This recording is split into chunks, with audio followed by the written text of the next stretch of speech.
What a match, seriously ভাই, what a match. Champions লিগের day ওয়ানের সবচাইতে ইন্টেন্স ম্যাচগুলোর মধ্যে বার্সেলোনার ম্যাচটা একটা হয়ে গেছে। কারণ বার্সেলোনা কোনো পেনাল্টি লয়ে যেতে নাই, বার্সেলোনা জিতছে 2-1 গোলের একটা লিড নিয়ে। অ্যান্ড হোয়াট এ ম্যাচ ভাই, ম্যাচটা শুরু থেকেই লাইক প্রথম মিনিট থেকেই এত পরিমাণে সিরিয়াস খেলা হইতেছিল, এত পরিমাণে ফিজিক্যাল খেলা হইতেছিল, আমি তো দেখে অবাক। লাইক আমি তো চেয়ার উঠা বসে পড়ছি ভাই, যে কি হইতাছে ম্যাচের মধ্যে। আমি মাঠে আমি ম্যাচ থেকে চোখ সরাইতে পারতাছিলাম না, এরকম ইন্টেন্স মোমেন্ট হইতাছিল। আমি ভাবতেছিলাম যে আজকে একটু ফাঁকে ফাঁকে ম্যান সিটির ম্যাচটা দেখবো, বাট বার্সেলোনার ম্যাচটা নিউক্যাসলের সাথে এত পরিমাণের ইন্টেন্স হইতাছিল, আমি কোনো মতেই চোখ সরাইতে পারতাছিলাম না স্ক্রিন থেকে। যার কারণে আমি ম্যান সিটির ম্যাচ তেমন দেখি নাই। হ্যাঁ, আমার নিচে চালানো ছিল ম্যান সিটির ম্যাচটা, সো টুকটাক একটু একটু দেখছি। এছাড়া তেমন কোনো ভালোভাবে আমি মনোযোগ দিয়ে দেখি নাই, কারণ আমার ফুল মনোযোগ আজকের ম্যাচে ছিল। অ্যান্ড সর্বপ্রথম কথা বলে আজকের ম্যাচের স্টার বয়কে নিয়ে। I mean the redemption arc has begun for Marcus Rashford. দুইটা goal, man of the match on his champions league debut as a Barcelona player.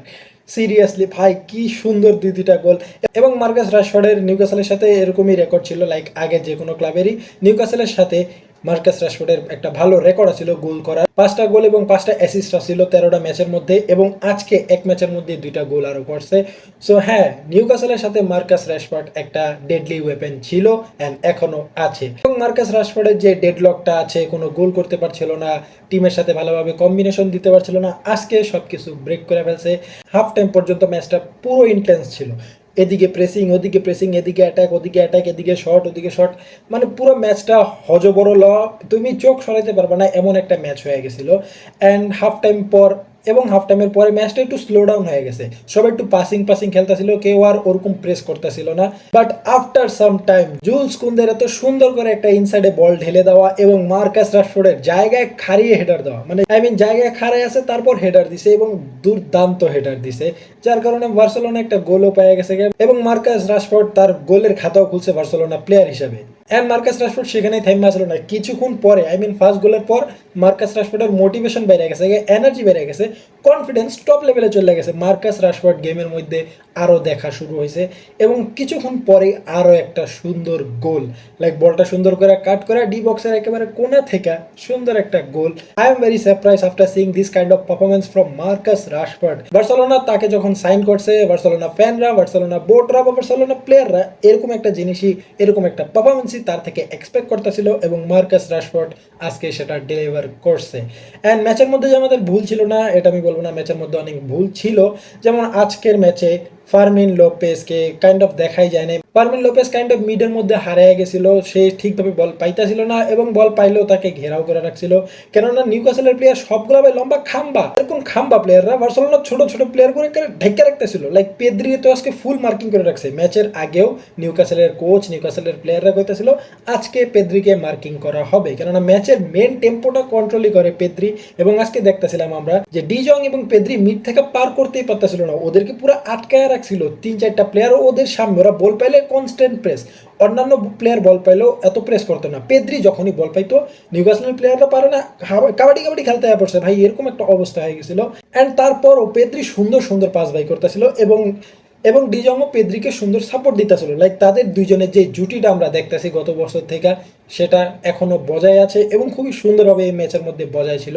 এবং আজকের ম্যাচে বার্সেলোনার আরো কয়েকজন প্লেয়ার আছে খুবই ভালো খেলেছে, তার মধ্যে হচ্ছে lord Martin, Gerrard Martin, Paolo Maldini Martin, যা মন চায় তা বলো, সে কেননা সে এত সুন্দর সুন্দর পাস করতেছিল। ইয়েলো কার্ড পাওয়ার আগে থেকেই জেরার্ড মার্টিন খুবই ভালো খেলতেছিল, ইয়েলো কার্ড পাওয়ার পর থেকে একটু স্লো ডাউন হয় যাতে আর কোনো ফাউল না করে ওই রেড কার্ড না খায়, but he played very well in the whole match.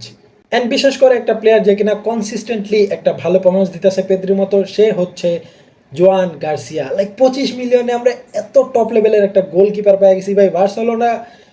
বার্সেলোনার ফিউচার একেবারে সিকিউর, আমাদের ভাগ্য খুবই ভালো, লাইক খুবই ভালো যে জোয়ান গার্সিয়ার মতো একজন গোলকিপার আমরা পেয়ে গেছি।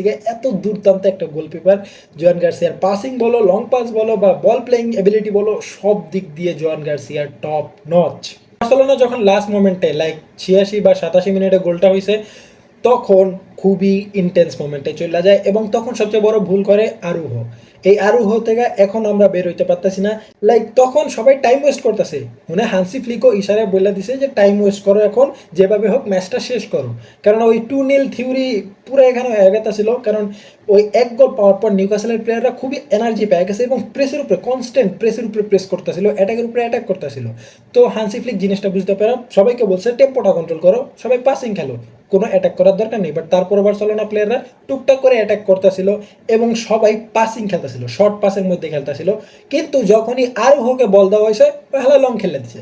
মানে সিরিয়াসলি ভাই, এই দামরা পাড়ার এখনো বুদ্ধি হইতাছে না। দামরা পাড়া এখনো উল্টাপাল্টা জিনিস করতেছে, লাস্ট ইউসিএলও করছে, এর আগের ইউসিএলও করছে, আর এই ইউসিএলও করতেছে।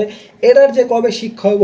ইভেন ক্রিস্টেনসেন তারপরে যে এসেছে, ক্রিস্টেনসেন সেও সুন্দর করে পাস দিতেছিল, শর্ট পাসে খেলতেছিল যাতে বলটা তাদের হাতে থাকে, ম্যাচটা তাড়াতাড়ি শেষ হয়। কিন্তু না, আরুহ হলো লং পাস খেলছে। ভাই সিরিয়াসলি ভাই, এগুলা যে কি হইতাছে, এই আরুহ জিনিসটা এখনো ঠিক করতেছে না।